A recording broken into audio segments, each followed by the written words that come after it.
Greg Archer with MovieWeb. Great to connect.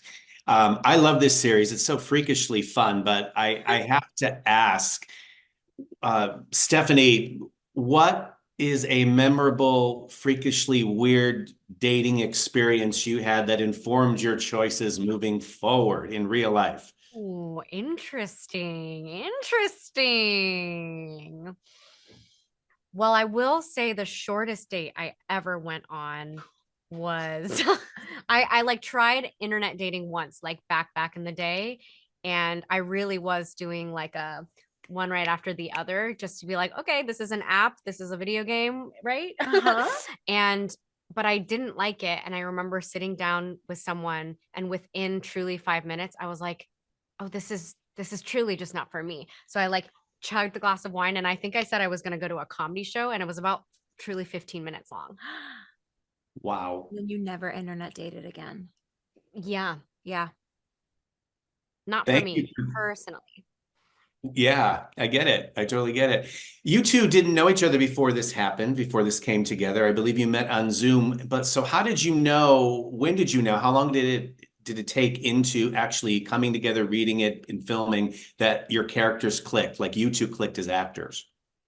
It was pretty instantaneous. I mean, I think we kind of knew on the Zoom. Sometimes I feel like when you meet someone creatively or as a friend, there's always that initial like, oh man, I really like them. I hope they like me. I think she liked me. Yeah. Did she like me?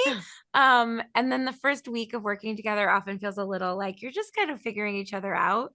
But I knew that I immediately adored 70. I mean, I was already a fan and I of her previous work, but then I met her as a human on the Zoom and she was wearing overalls and a bandana. And I was like, well, I love you. I love you. I remember wearing a beanie and being so self-conscious that I was wearing a beanie because I was like, I look like I just got pooped out of the woods and we're on like a Zoom like work call. You looked so chic and like just like Very kind. effortless. And I was like, oh, she's cool. I dig her. And then we started shooting not long after that, like a couple of weeks. Yeah. And our shoot was very fast and furious, and we were kind of thrown into the deep end. And I think very, very quickly we both were just like, oh, we really enjoy each other. Yeah. I love that. I love that. Stephanie, this is such a different kind of rom-com. And I think it, even though there's a lot of death in it and whatnot, that's hope for romantics, but I'm just wondering if you feel recent rom-coms have had a hard time of being successful because our idea of love has shifted.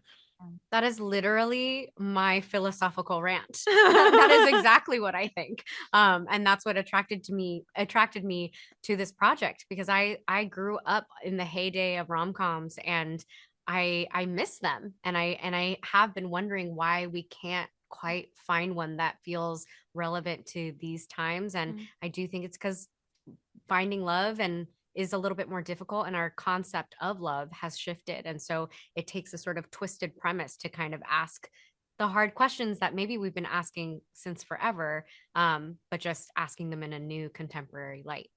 Right, right. Thank you for that. Zosha, uh, you were in the Decameron, and I'm just wondering if you'd be interested in returning for a possible season two, because I know creator Kathleen Jordan has expressed interest that it could possibly be an anthology. I mean, yeah, always. It was interesting. We talked a lot when we first started shooting the show because about how we feel about TV shows and like living, and television is a place that I've spent most of my career. And part of what I love about it is being able to return to the same character um, and exploring them while also like staying with them over a period of time. I think it's a really interesting exercise as an actor and like a fun challenge. So I'm always down to, you know, visit a character again. Yeah, let's make that happen.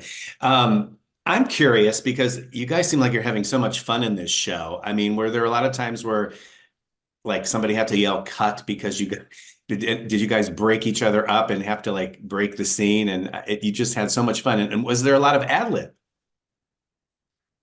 Well, Z and Andre, I like to say, are the queens and kings of she's the king, Andre's the queen of Obviously. improvisation. And they are, I feel like every time we sort of opened the can of worms for that, I had to really steel myself because once I catch the giggles, I'm gone.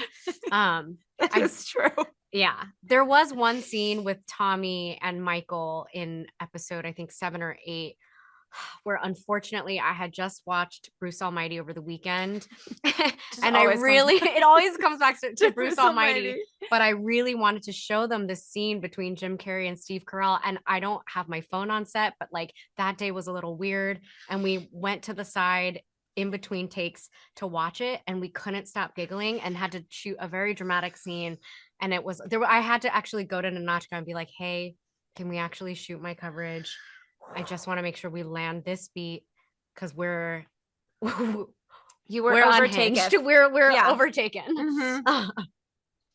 I think that's great. Thank you, folks, so much for your time. It's a great series. Really, it really stands out. Thank you so much. Thank you so much.